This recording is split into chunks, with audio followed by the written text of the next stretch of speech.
Hello, Welcome to everybody. Avast. This is Scott, and if you heard that welcome to Avast sign, that is because this is the Avast Premiere 2014 beta. It is basically the newest addition to the Avast software, and is going to be their newest antivirus suite that'll be released. We're expecting it because it's in beta 2. It won't be out until probably it won't be out until November or December or maybe early next year, but we are expecting it to be released fairly soon. Scan has been completed. And if you could tell, the old UI is back in a Avast manner. virus database has been updated. I'm getting annoyed with that. It's one thing you'll never forget. So let me explain what this new software is. The new Avast is built around built around to give you more protection, new services, and still keep everything that they used to have, but in an easier to read fashion. So, as we saw in the earlier versions, all they focused on mainly was their shields, and while the shields are the main focus of Avast, the issue is we can't, there's no real purpose to constantly showing them. And they had to be able to exchange that and make the interface still seem like it had a lot of protection, and they've actually managed to do that. Because as you can see, we could still have all of the basic shields, and since this is currently only a beta, the network shield and past other shields are not in. The reason that they're not in is because there were conflicting issues during the previous beta, so they've been temporarily removed, and they will be adding them. But I'm showing you this right now, which is beta 2, and beta 2 is basically the UI is still the same, but they've added back the features such as the mail and the data shredder, and they added safe zone. What is safe zone? Safe zone is a safe browser. I open it, and it didn't work. Okay. Apparently, I'm getting an error, which means that it was.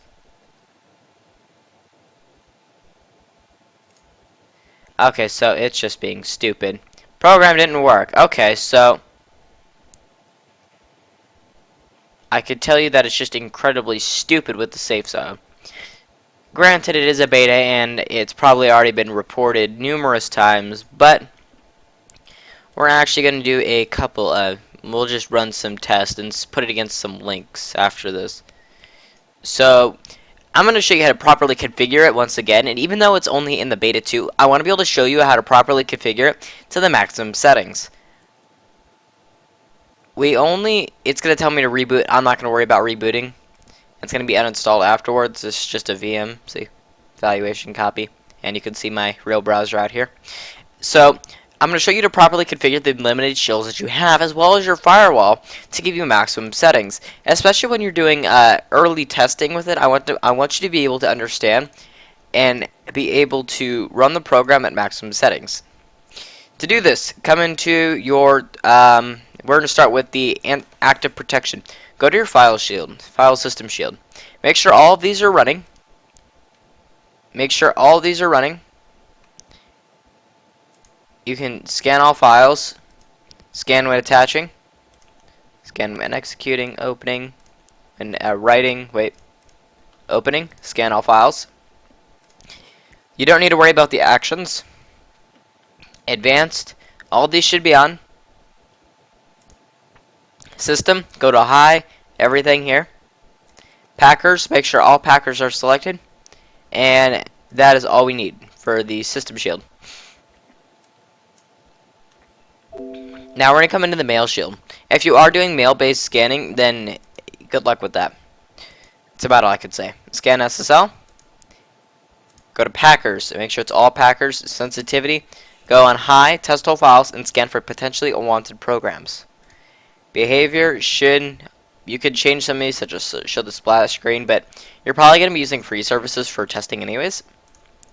And now you're going to hit OK. You're then going to go into your... Why is this thing so pathetically slow? I should give this thing more memory. Now I want you to go into your web shield. Enable web scanning, warn when downloading files with poor reputation, and make sure all of these are running. Go to web scanning. Make sure all the files are selected and do not unpack archives with valid digital signatures. This can be off or on. If there is a valid signature, then it means that it was signed properly and therefore is probably safe.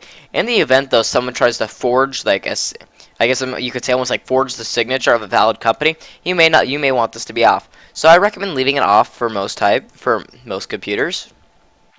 And then I want you to go to Packers. Make sure all Packers are selected. Go to Sensitivity. Go to High on the Heuristics, Test all files, and scan for potentially unwanted programs. Site blocking. You can use this to set up your own block sites. Very easy. Make sure all of these are scanned for script scanning. And that is all. Go to your anti-spam. Make sure your sensitivity is on high. And then I would recommend that you did this, but the issue with this is if you have someone who's been hacked and they set spam mail, then you're going to be blocking them. So I don't really recommend using that 24/7. Go to Firewall. And you want to show this.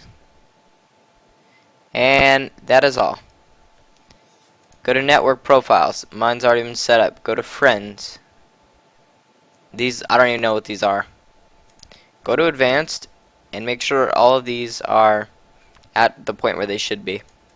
Make sure everything's pretty much pre-configured for the firewall. There's not a whole lot we're able to do. And everything in here should be on. Packet rules. This is where things get complicated. Don't touch. People who break and lock themselves out of their own freaking internet. And then they ask me for help. It's like, why did you have to go and do something stupid?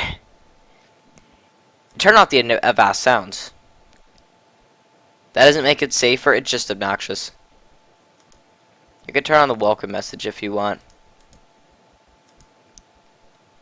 And we are done.